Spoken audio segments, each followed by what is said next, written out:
Saya sedang bersama dengan Edo Zel. Yes. Dok, kalau Apa nih? enggak, saya cuma ingin lagi memframework gitu ya, lagi memframework. Kalau Edo nih profesinya apa sebetulnya? Waduh. Nah ini lagi di Iya. framework nih. Ya, saya palu gada.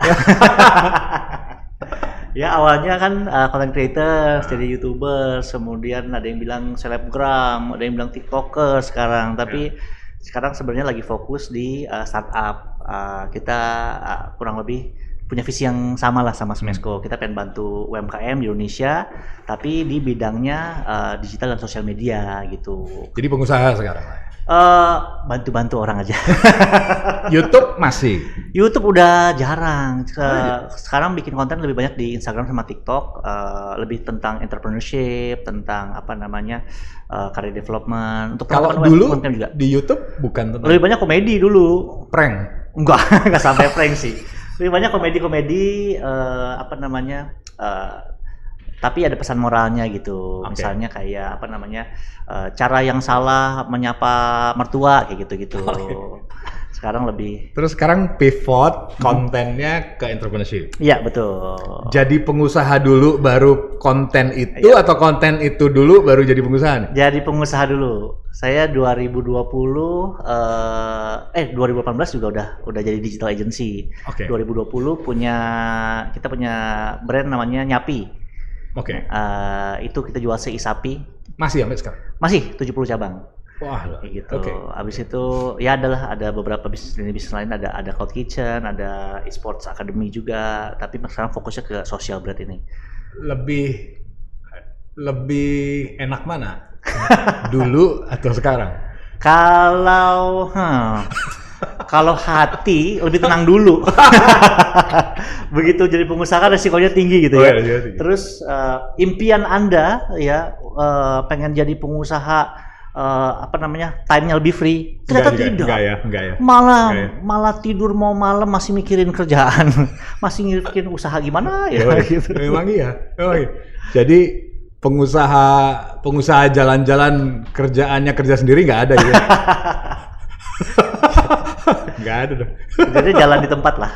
Nanti kalau udah balik lagi, udah balik lagi ke perusahaannya, jalan lagi.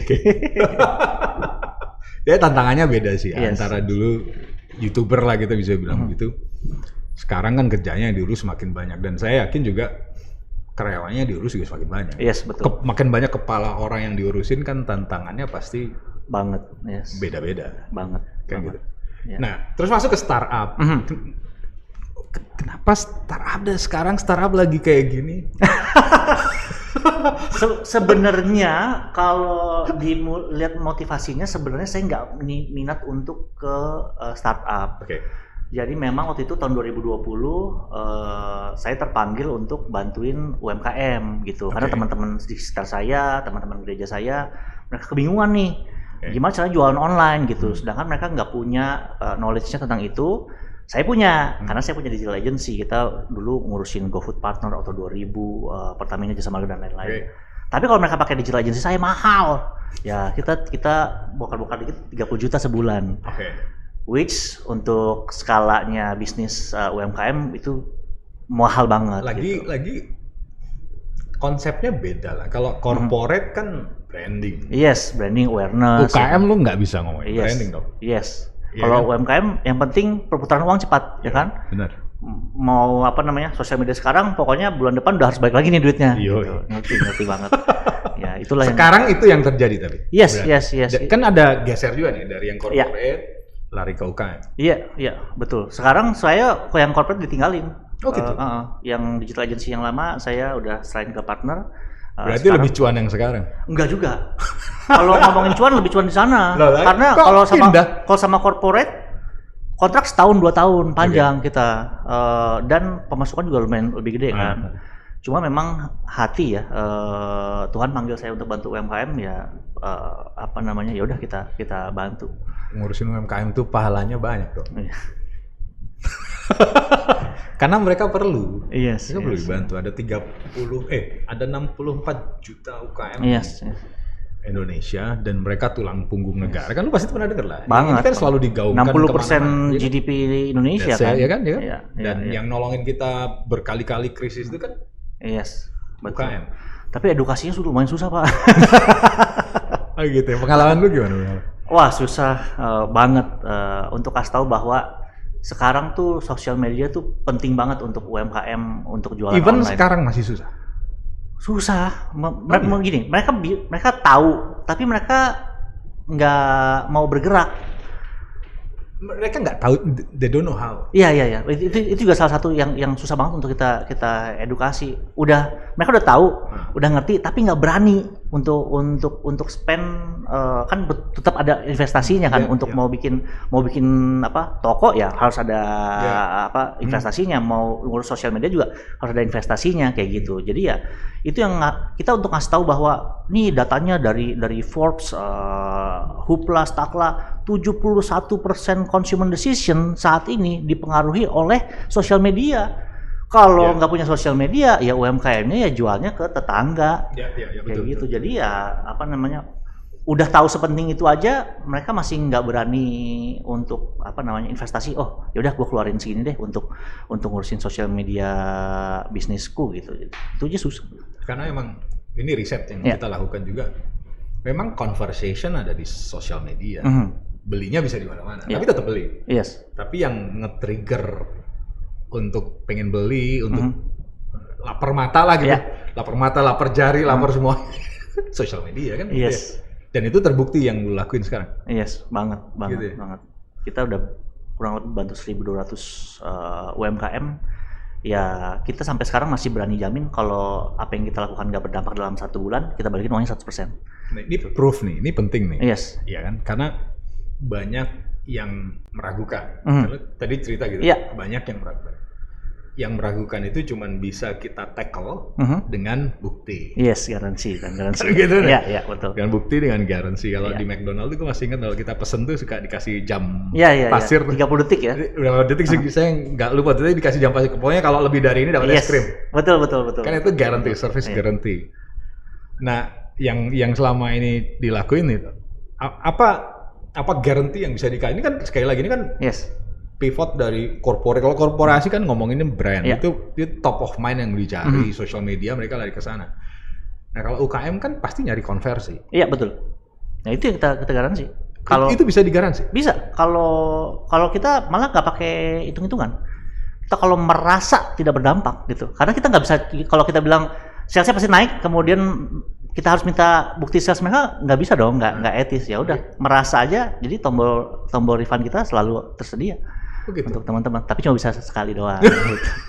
Soalnya ada dulu awal-awal banget di awal tahun udah refund, bulan depan pakai lagi, refund lagi. Waduh, gimana ini? Akhirnya ya udah cuma bisa sekali gitu. Sebenarnya cuma pengen ngasih tahu bahwa ini tuh penting dan berdampak pasti ke bisnis gitu. Coba dulu deh ini penting. Coba dulu lah, hitungannya gue kasih lu gratis lah gitu. Lu lihat dampaknya, kalau memang berhasil ya lanjut, kalau nggak usah gitu.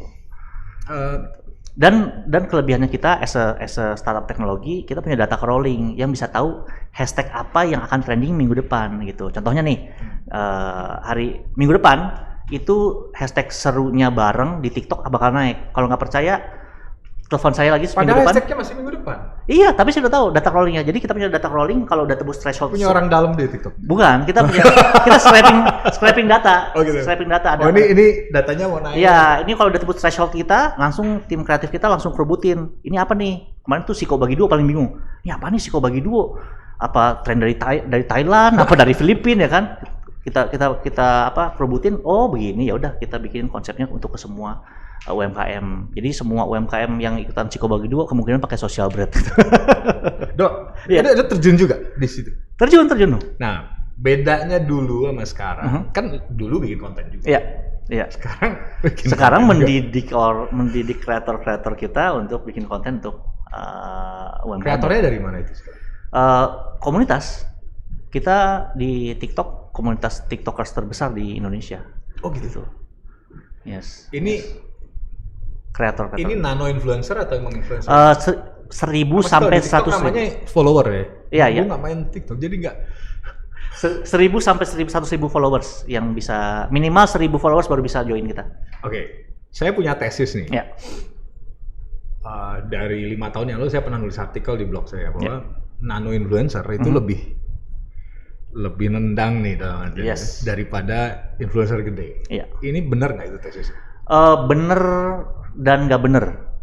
Maksudnya kalau jangan karena lu udah gede influencernya.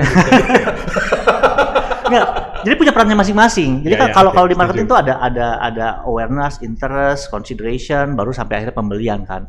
Kalau yang influencer besar itu untuk awareness. Jadi orang tahu, orang pernah dengar gitu. Jadi top of mind. Tapi kalau untuk trigger untuk langsung conversion ke sales itu di nano gitu. Karena yang nano jauh lebih organik. Yang nano tuh nge-reviewnya nggak dapat kan sekarang. Ini mudah sekali. Enggak, tapi mereka benar-benar pakai nano influencer. Gitu. Kalau ada yang kayak begitu mungkin mereka masih dreams-nya jadi pikir masih gitu-gitu. Itu biasanya kalau yang lebih besar justru gitu. Kalau yang nano mereka yang benar-benar ya pakai aja gitu, dan secara kualitas video juga kelihatan lebih organik. Jadi kita lebih percaya sama si nano ini. Jadi memang pergeseran. Awalnya kita influencers begitu kita percaya, lama-lama kan ternyata dia nggak benar-benar pakai gitu kan. Lama-lama ya bergeser lah gitu. Iya. Memang saya juga melihat banyak UKM itu kan terkadang kalau Pak Teten bilangnya, Pak Menteri kita bilangnya UKM itu kayak CEO, Chief Everything Officer. Betul. Iya kan? Apa dikerjain? Dia mikirin produknya juga, dia mikirin bungkusannya juga, dia mikirin packagingnya, dia mikirin perizinannya, dia mikirin gimana live TikToknya, kemudian mikirin ini dan segala macam. Tapi kan sebetulnya kan nggak harus begitu ya. Iya, betul banget. Justru itu challenge yang kita coba kasih solusi. Karena kebanyakan UMKM yang datang ke kita itu pinter bikin produk. Either makanannya enak atau bajunya bagus, desainnya bagus, itu mereka cakep dari situ. Awalnya gampang nih, beberapa tahun lalu Instagram cuma foto-foto doang ya kan, foto, dan udah banyak jasa foto tuh banyak banget gitu. Tiba-tiba TikTok meledak kan. Sekarang mereka harus belajar ngedit video, transisi, masukin musik, pala pusing, filter lagi, waduh gitu. Jadi tiba-tiba ada gap di situ yang saya harus fokus produksi atau belajar TikTok nih gitu kan. Ya itulah yang kita coba bantu solusi. Dan ya beda-beda lah, ada pebisnis yang jago di produk, ada pebisnis yang jago di manajemen. Nah, yang jarang tapi tuh. Kalau UKM harusnya dia fokus di produk ya. Iya, betul. Tapi maksudnya anak-anak zaman sekarang itu kan sebetulnya banyak juga yang jago di marketing. Lu lihat kayak sepatu Ventela aja, dia bikin collab aja. Iya, betul. Maka di 5.000 2 menit beres ya kan? Iya, betul. Kayak Kompas, beres itu 5 menit lah ya kan? Aero Street beres tuh sama nano-nano juga. Ya kan? Iya, live shopping terus tuh Aero Street. Gak apa-apa kita sebut brand asal lokal. Iya. Nah kan berarti saat ini kami melihatnya sebetulnya yang lokal ini lagi boom. Iya, banget. Produk-produk lokal. Kosmetik itu yang ngeboomin itu kosmetik lokal. Iya. Bener kan? Iya. Saya tahu betul banyak teman-teman saya yang beralih yang tadinya jualan produk China. Terus dia sekarang terkoneksi sama perusahaan maklun sekarang gampang itu MOQ-nya rendah itu. Sekarang dia punya kosmetik, punya herbal dan gampang bikin produknya nggak susah. Iya. Kayak dulu gitu. Jadi memang ada anak-anak zaman sekarang yang jago di marketingnya. Tapi kalau ada juga yang mereka nggak mau lari ke marketing, nggak tahu gimana caranya, ya udah saya fokus di produknya. Hanya bedanya kalau zaman dulu saya selalu mikir apa ya bedanya anak-anak zaman dulu sama anak-anak zaman sekarang gitu ya. Pebisnis. Kalau zaman sekarang itu hajar aja. Jago jualannya, hajar jebret. Iya. Tapi produknya nah, keteteran biasanya tapi nggak semuanya. Biasanya keteteran di manajemennya. Baru tuh dia mikirin, ternyata harus bayar THR. Ternyata PPN. Pajak lagi. Aduh. Ya kan? Ingetin aja bulan depan. Bulan ini bayar 2 kali gaji. Satu gaji dan satu THR. Tahun yang berat. Iya. Saya jual mobil. Iya. Jadi apa ya bedanya itu kalau dulu mau melangkah tuh pengusaha tuh rasanya saya benerin dulu deh SDM-nya, gue bikin SOP-nya, saya bikin. Tapi kalau anak zaman sekarang hajar lu cepet. Soalnya kompetisinya cepat banget sekarang. Gitu ya. Kalau terlambat ngejar tren aja, udah hilang. Gitu ya. Contohnya kayak skincare ya, kita ngomongin skincare. Iya, skincare. Tahun lalu tuh bikin skincare meledak. Tahun ini banyak beberapa UMKM kita akhirnya tumbang juga karena ya terlalu banyak pemainnya gitu. Jadi kalau nggak buru-buruan ya udah ketinggalan. Tapi kan itu kalau isinya kalau ngomong sekarang berarti apakah udah ketinggalan berarti kalau skincare? Enggak dong. Atau kalau yang masih main general itu kemungkinan besar ketinggalan. Kita ada face wash itu selesai. Iya. Contohnya ya, saya contoh aslinya. Kemarin tuh salah satu user kita UMKM skincare-nya jeblok, nggak kejual sama sekali. Ya tipis banget lah pokoknya nggak nutup. Akhirnya kita yaudah dia konsultasi sama kita ada timnya juga bisnis analis. Dikasih tahu, oh ini memang marketnya terlalu general. Akhirnya dibikin niche bahwa jadi skincare khusus untuk ibu hamil. Yang aman untuk ibu hamil. Padahal kalau udah BPOM semua skincare harusnya aman untuk ibu hamil dong. Tapi kan ini masalah komunikasi dan branding aja kan. Ibu hamil sama bapak buncit enggak? Bisa jadi. Postur hampir nah setelah dirubah ya kan kontennya juga berubah kan. Kontennya jadi tips-tips supaya nggak pegel pada saat umur 7 bulan. Tips-tips supaya nggak mual gitu. Akhirnya baru mulai kebentuk marketnya. Baru mulai penjualan. Nah setelah melahirkan pun ternyata mereka masih pakai skincare-nya. Kenapa? Karena udah cocok duluan. Kalau skincare kan panjang ininya kesetia loyalty-nya ya. Ya itu kalau main yang general yang bikin glowing, bikin cakep udah berat. Mereka udah glow dulu.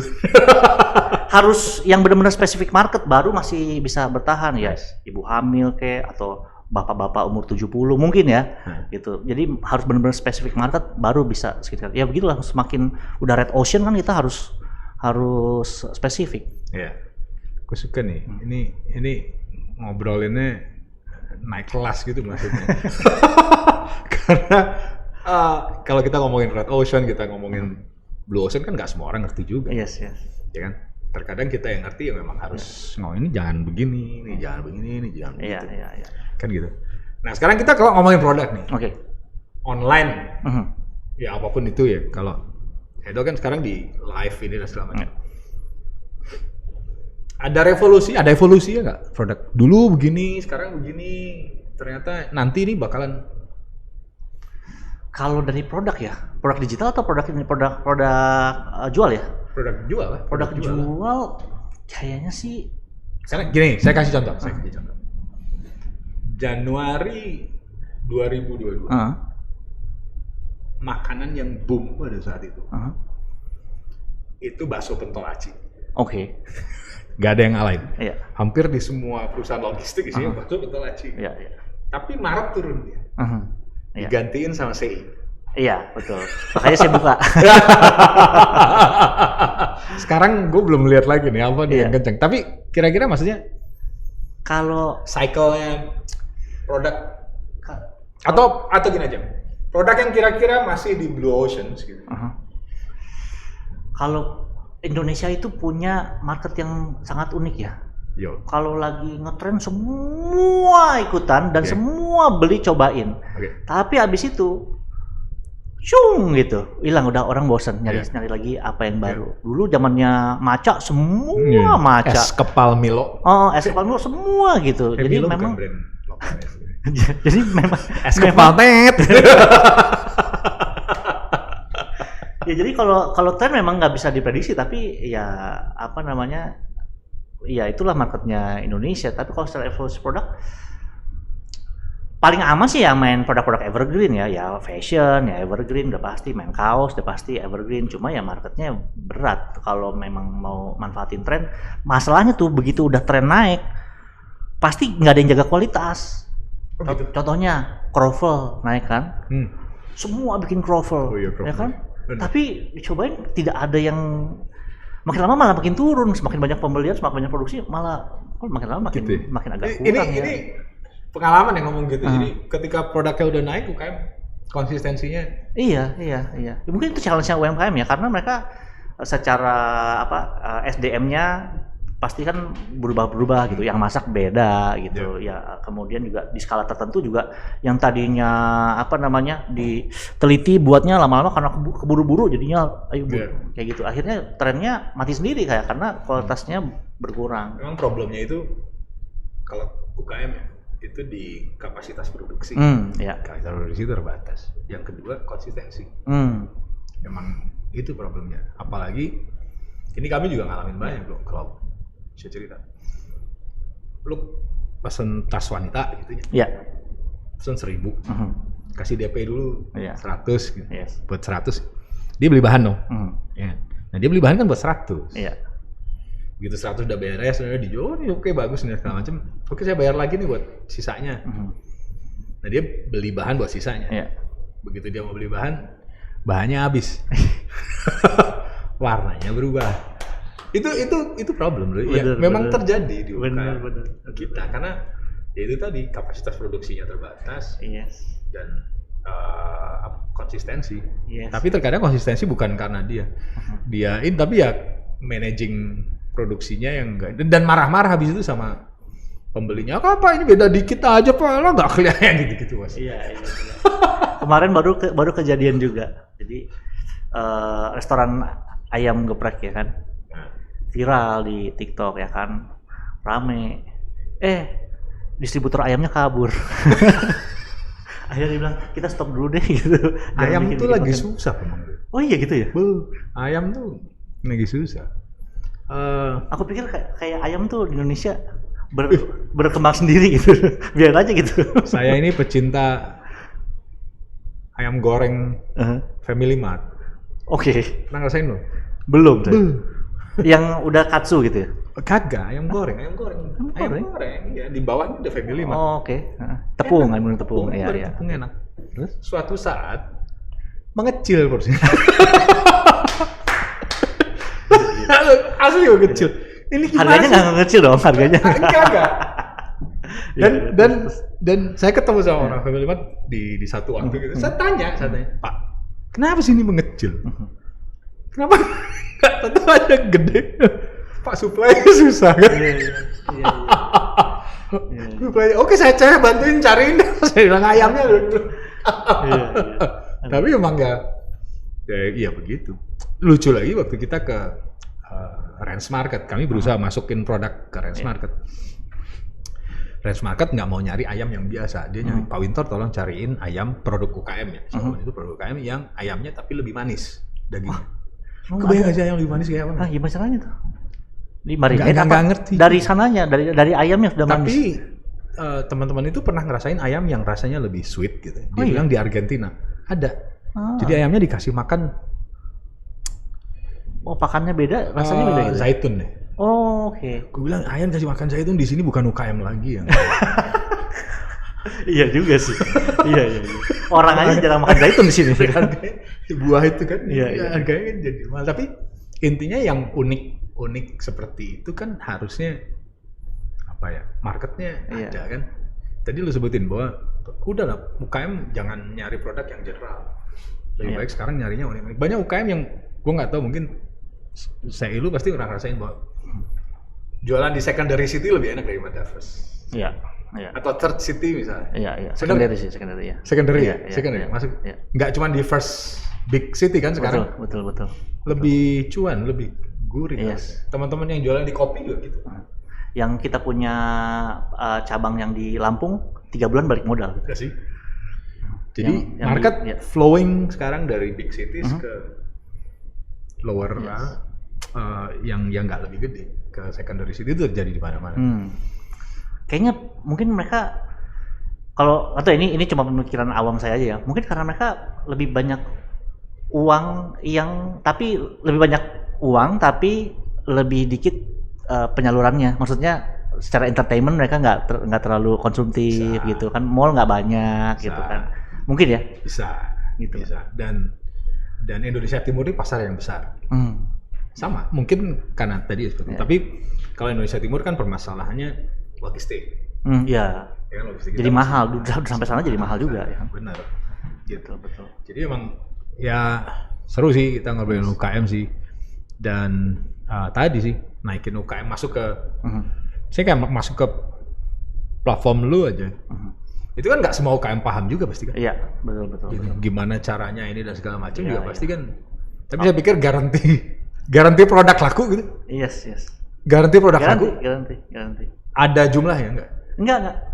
Feeling aja. Kalau mereka merasa nggak nambah laku, balikin aja, refund aja. Oh gitu? Oke. Keren. Tapi memang edukasinya ya rada susah. Dulu kan zamannya kita juga awal-awal kan pakai email kan daftarnya. Terus kenapa kita lihat datanya, analytics-nya, kenapa pada saat mau login pada keluar gitu kan? Oh ternyata memang UMKM ini sebegitunya mereka bahkan tidak hafal emailnya sendiri gitu kan? Iya, emang iya. Akhirnya kita sekarang pakai WhatsApp, nomor telepon baru kelihatan berbeda banget. Sudah berapa banyak klien?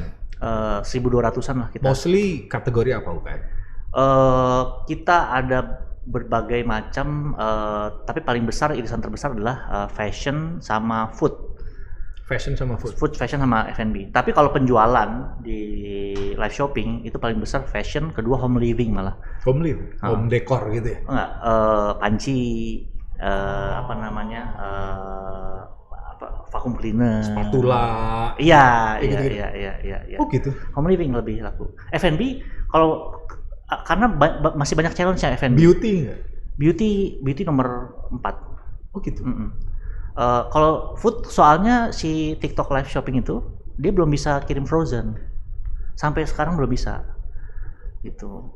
Jadi masih challenge-nya karena kan kalau jualan di live shopping yang beli dari Kalimantan. Kalau kita jual makanan, jual Kalimantan nggak bisa. Minimal harus di rak kering bertahan 12 harian. Oh, 12 hari. Jadi ada COD nggak sih di situ? Hah? COD? Nggak ya? Di TikTok ada COD?